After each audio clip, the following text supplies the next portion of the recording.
let me say that I was interested in doing this topic and, of course, discovered that there is a lot to this topic which I'm not going to be able to cover in the course of 45 minutes or so. So this is very much an overview of the life and career of Oliver Otis Howard and the Freedmen's Bureau itself. So with that said, let me begin. Oliver Otis Howard, a veteran of the Civil War, was a devout Christian whose faith was expressed in the cause of lifting up the formerly enslaved in the years that followed the conflict. He was the first and only commissioner of the Freedmen's Bureau from 1865 to 1872.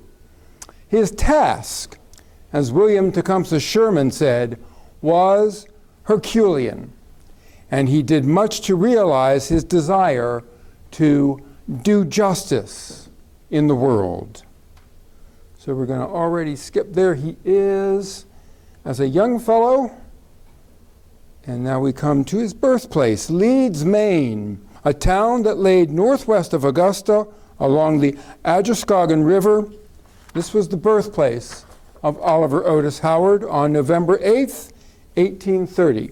He was the son of Eliza Otis Howard and Roland Bailey Howard. He was named for his grandfather, Oliver Otis, but was known throughout his life simply as Otis. His biographer, John A. Carpenter, describes Leeds, Maine this way: if environment can have an effect on a growing boy, then a boy born and raised in the inland farming region of 19th century Maine could be expected to have a healthy body, a familiarity with hard work, and a respect for learning and piety.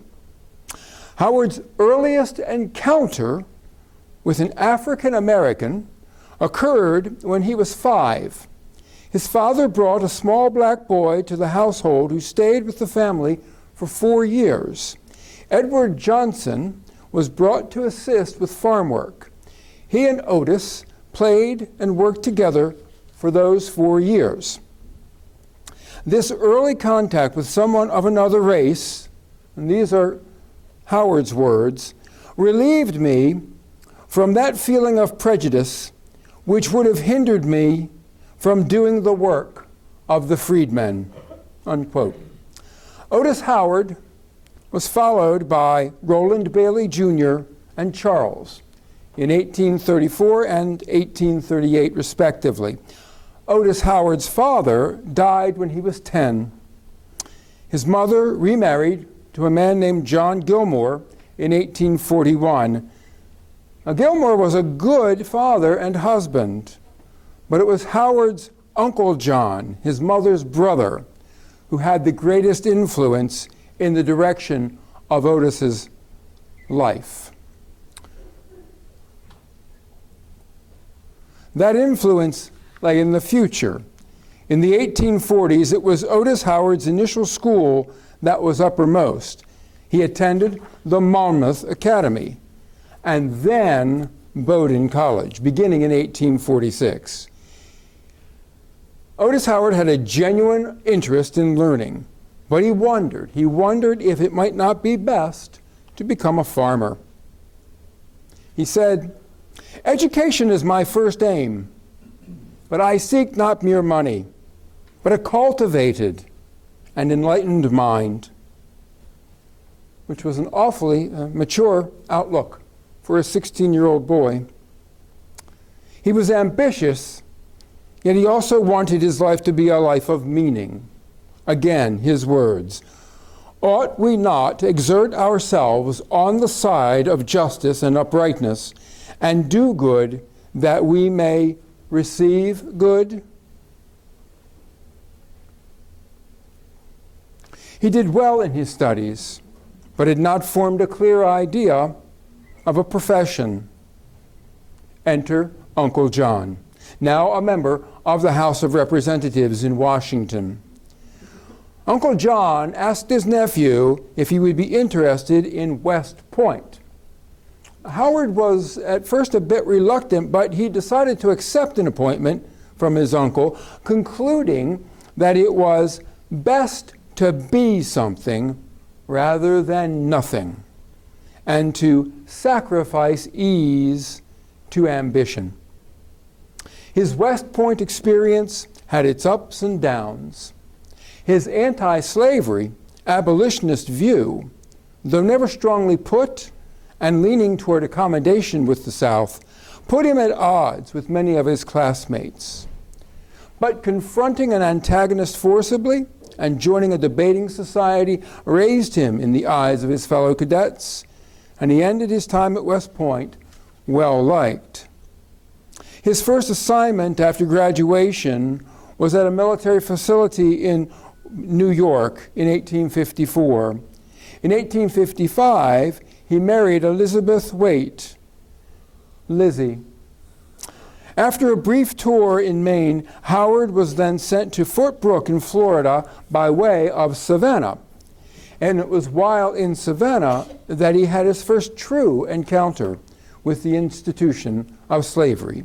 He wrote to his mother that the relation between master and slave was amicable, friendly, and that slavery in Savannah was in a very mild form. You wouldn't know the Negroes were slaves unless you were told. As his biographer Carpenter put it, Lieutenant Howard was a long way from being a fanatic on the slavery question. It was at this time that Otis Howard began searching also for a religious affiliation to which he could attach himself. To his mother, he confessed, "I try to do right, though I am always failing." He experimented, religiously speaking, sometimes conducting Methodist prayer meetings and at other times attending the Episcopal Church with his wife Lizzie. Otis and Lizzie Howard had 5 children over time, the first of whom, Guy and Grace, were christened in the Episcopal Church. Though he was a Christian, he did not avoid service in war. In his mind, it was a citizen's duty to defend his country. And when war broke out in 1861, Otis Howard was commissioned colonel of the Kennebec, Maine, 3rd Maine Regiment. "I shall expect much hard work and no little annoyance with the volunteers, but if I can do more to advance the right and put down rebellion, I am ready to do so." Otis Howard rose quickly. A colonel at 30, he was a major general at 32. Knowing politically important people was a factor in his rise. He was acquainted with James G. Blaine, then a member of the Maine House, later to be a congressman and a senator from Maine, and of course he was also James A. Garfield's Secretary of State. In addition to James G. Blaine, he was very familiar with the governor, Isaiah Washburn, and the Vice President of the United States in 1861, Vice President Hannibal Hamlin. He also knew many other Maine political figures. Now, Howard's religion informed his service as a soldier. Every soul was valuable in the sight of God, according to Howard. The humble slave, the private soldier, the orphaned child, all were children of God and brothers with Christ.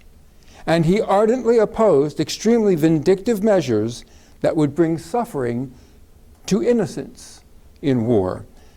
As a Christian, he had a large measure of compassion, never showing hatred for the enemy. At first Bull Run, his service led to the promotion to the rank of Brigadier General. By 1862, like many radical Republicans and President Lincoln, he came to see Negroes, as they were called then, right, as an effective weapon for crushing rebellion. At the Battle of Fair Oaks, fought during the 1862 Peninsula Campaign, Otis Howard was shot twice in the right arm. it was amputated. During the Battle of Fredericksburg, December 11th to the 15th, 1862, in a letter to his mother, he expressed an idea that mirrored the words of Abraham Lincoln. He wrote, "It is very possible that the very incompetency of our leaders is God's way of blessing the nation." Why? Because his object is to humble, disenthrall, and purify the nation. Slavery, which has given us so much trouble, must go by the board. He saw the hand of God in the war. He did not prepare sufficiently well at Chancellorsville. His 11th Corps was caught off guard, and its and his reputation have suffered since. At Gettysburg, however, it was Howard who chose Cemetery Hill as a strategic point at that battle. It was not an entirely valorous episode, as heavy Confederate assault caused initial retreat, followed by ultimate victory. But in the end, Cemetery Hill remained in Union control. Then, in 1864, Howard was with William Tecumseh Sherman during the siege of Atlanta. Sherman appreciated Howard, one who mingled so gracefully and perfectly the polished Christian gentleman and the prompt, zealous, and gallant soldier. Not only did you do all that circumstances required, but you did it in a spirit of cheerfulness that was reflected in the conduct and behavior of your whole command. And should it ever be in my power to serve you, I beg you unhesitatingly call on me as a friend. With the conclusion of the war in 1865, Howard was called to Washington by the Secretary of War, Edwin Stanton, who offered him the post Lincoln had intended him to have, Commissioner of the Freedmen's Bureau, which had been set up by law in March of 1865. Stanton told me distinctly that Mr. Lincoln, before his death, had expressed the desire of having me on duty as Commissioner of Freedmen. A supportive Sherman wrote to Howard, "You have my entire confidence, but also, I fear you have Hercules' task. God has limited the power of man, and though in the kindness of your heart you would alleviate all the ills of humanity, it is not in your power to fulfill 1/10 of the expectations of those who framed the Bureau for Freedmen. It is simply impracticable. Yet you can and will do all the good one man may." The task, as Reconstruction historian Eric Foner wrote, was to shape for 4 million formerly enslaved persons a transition from slavery to freedom. And Sherman's words were prophetic.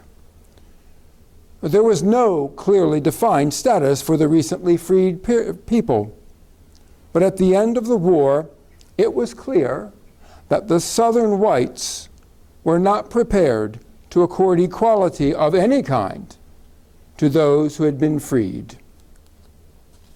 Otis Howard, as the only head of the Freedmen's Bureau during its brief existence, led that process of trying to bring the recently freed enslaved people to a status of citizenship and equality. According to John Carpenter, he was ideally suited for this position.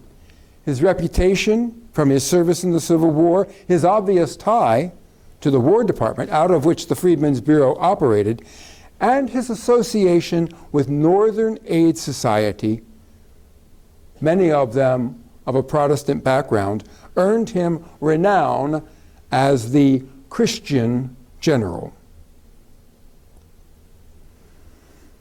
Howard was a committed Protestant Christian. As such, he wanted to see the former slaves not as they were in 1865, illiterate, childlike, improvident, inferior, but as what they could become in time: literate, independent, and productive, fully citizens of this country.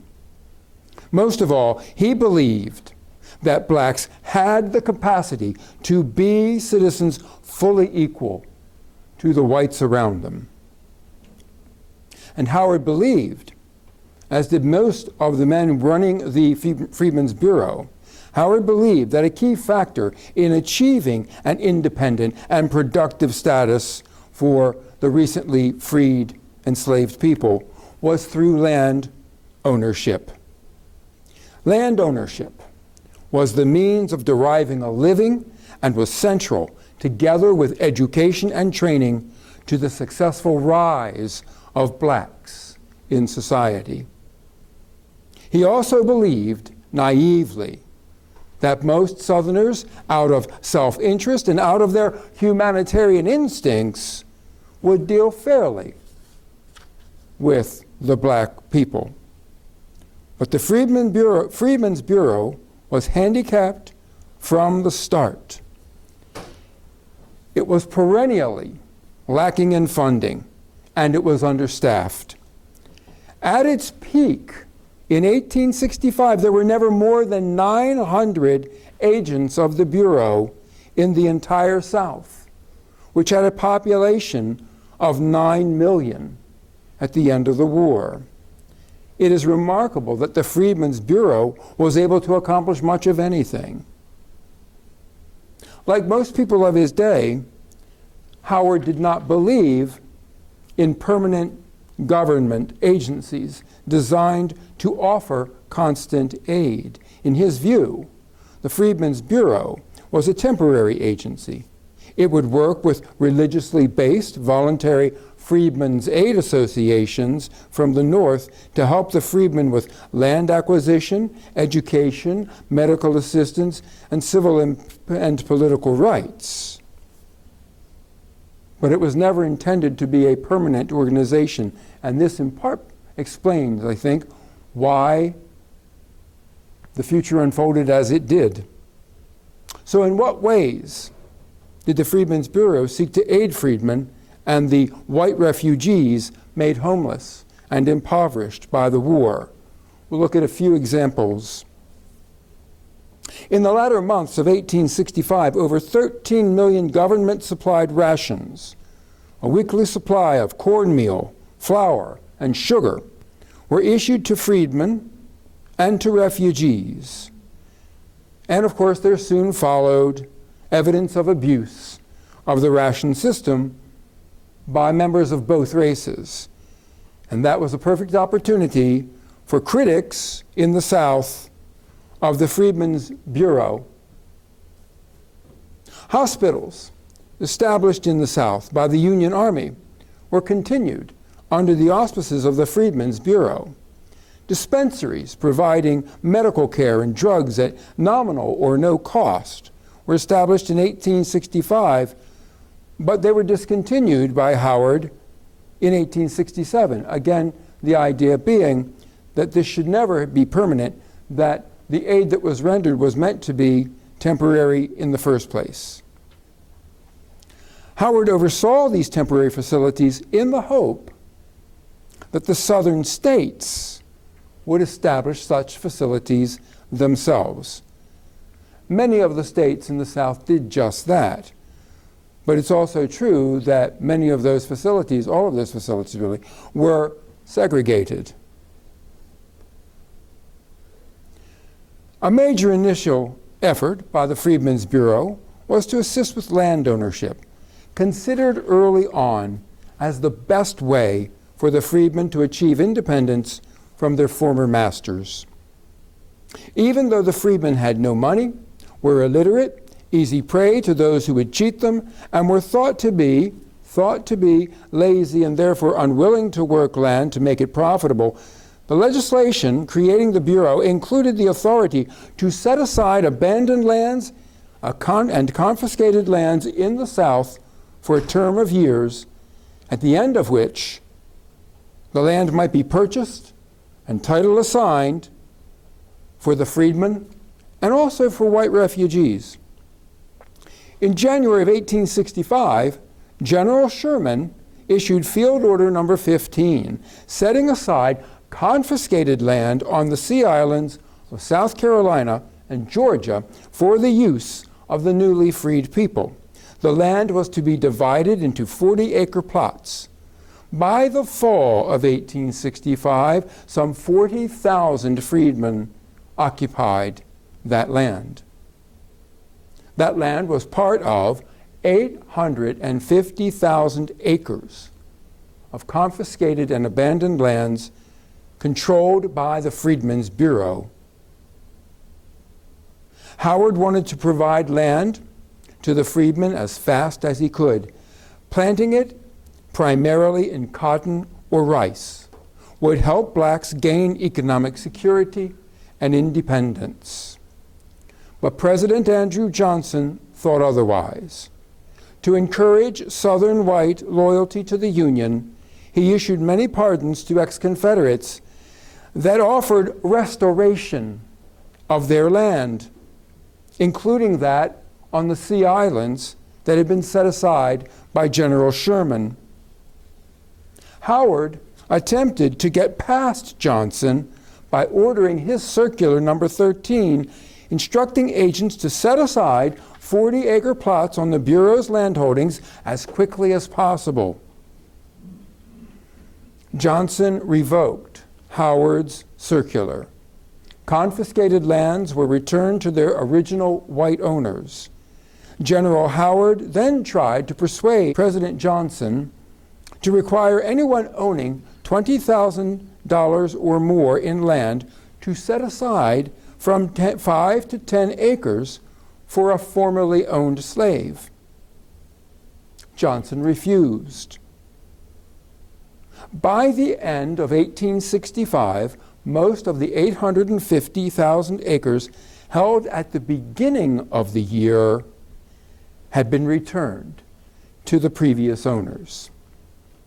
General Howard went to the Sea Islands to inform the freedmen that they would have to turn that land back over to their former owners.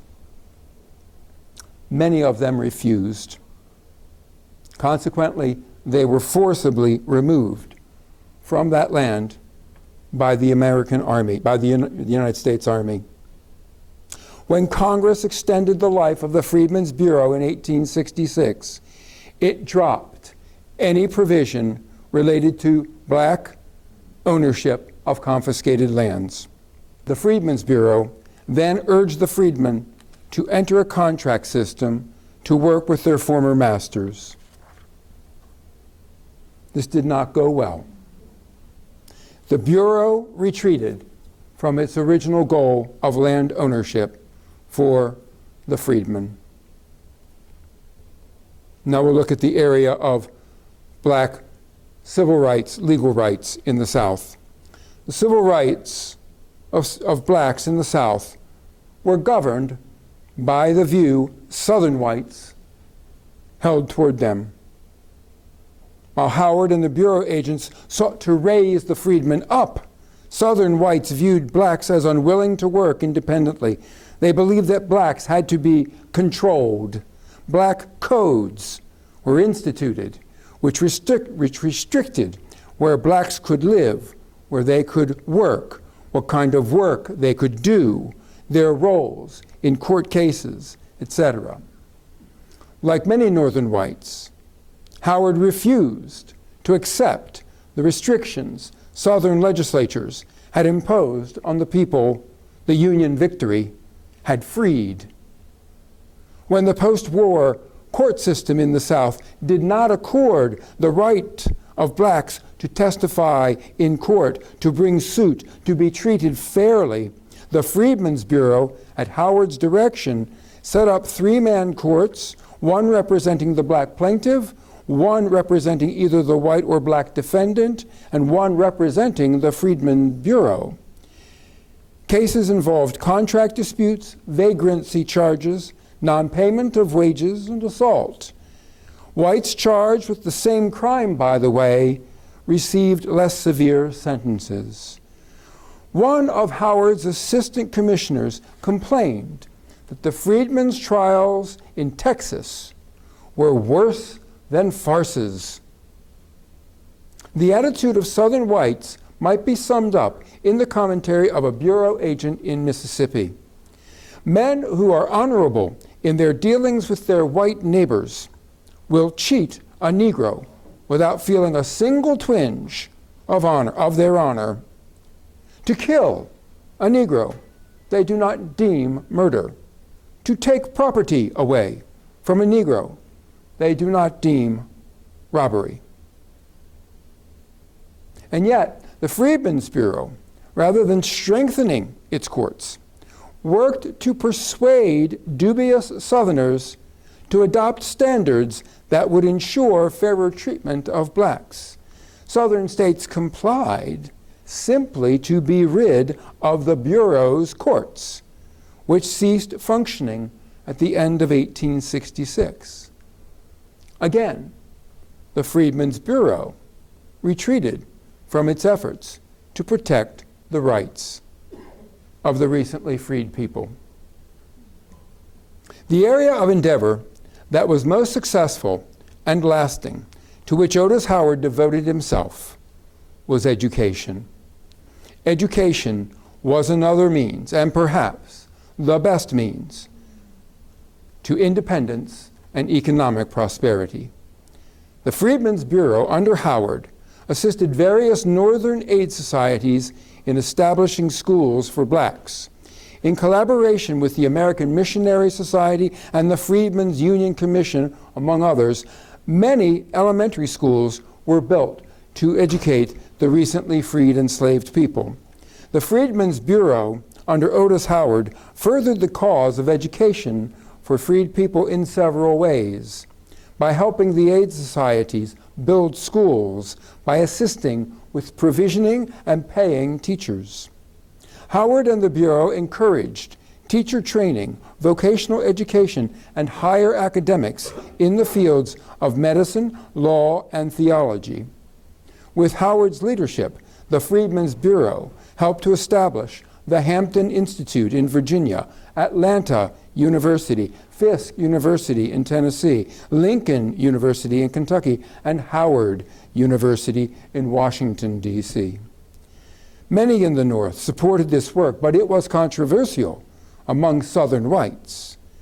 Negro schools and teachers were attacked by whites on the grounds that such schools were useless. Educated black people would be harder to keep subordinate, and educated black people would vote Republican. Southerners feared that Northern teachers were instilling the recently freed people with the idea that they could be socially equal to whites. Yet despite this opposition, the work continued. For as biographer John Carpenter put it, the freedmen needed the inspiration, and the white people of the country needed to be shown that a Negro was capable of college work.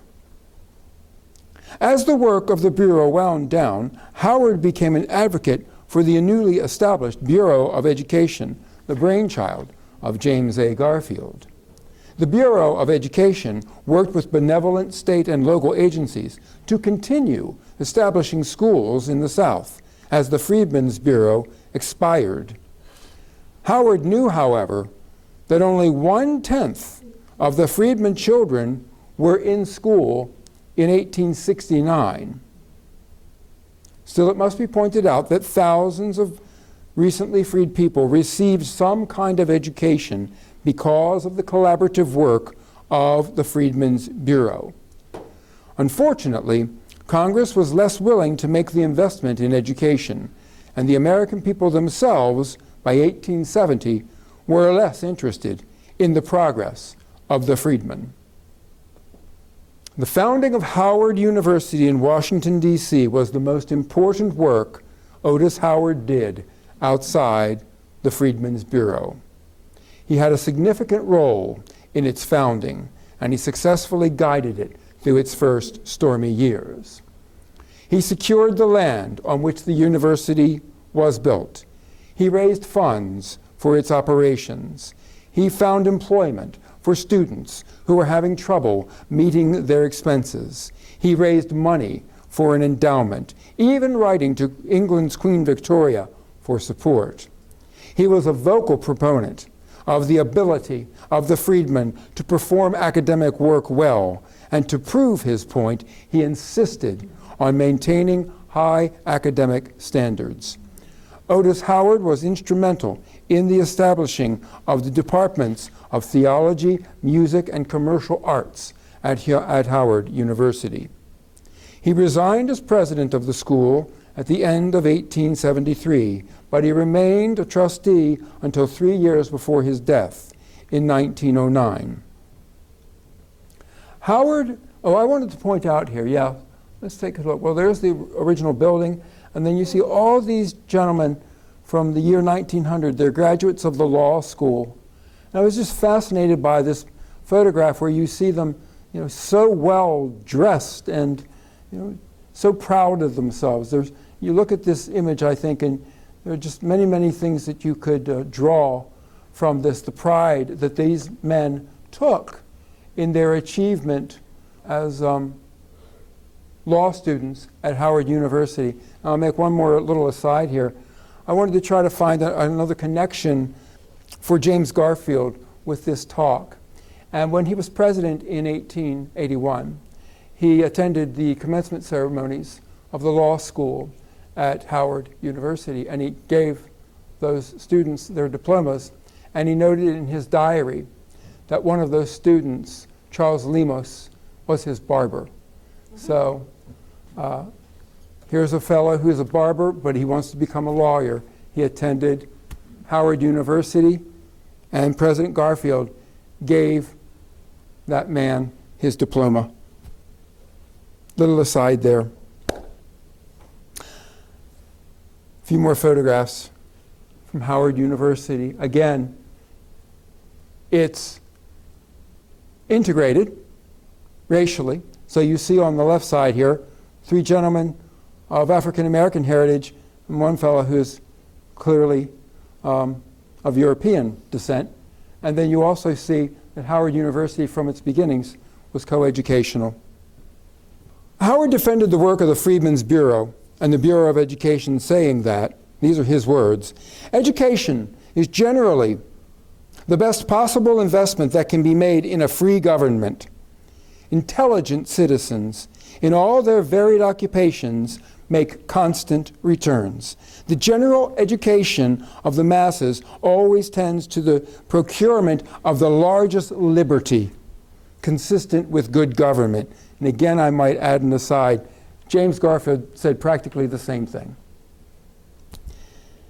After his service at the university, General Howard returned to active military duty and fought in the Nez Perce War in 1877.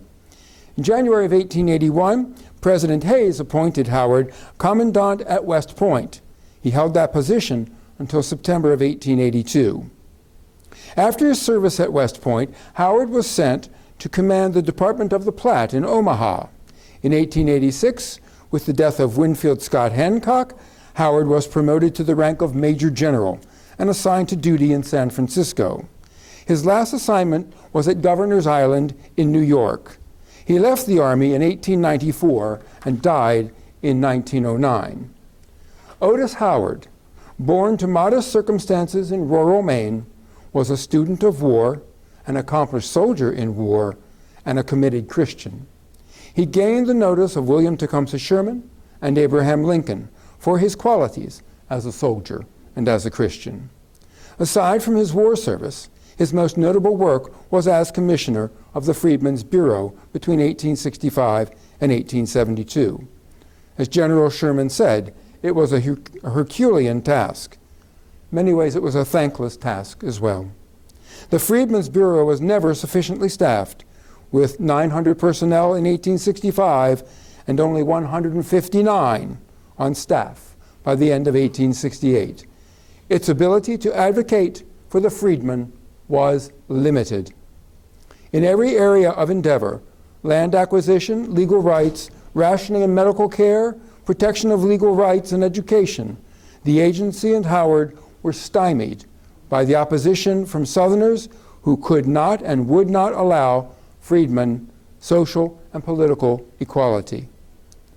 At least one of his contemporary critics said that Howard could have done more to promote the Bureau and protect the interests of the freedmen, that he retreated when President Johnson revoked the plan to award confiscated land to the freedmen, when the Bureau's courts were abandoned, when dispensaries were closed in 1867.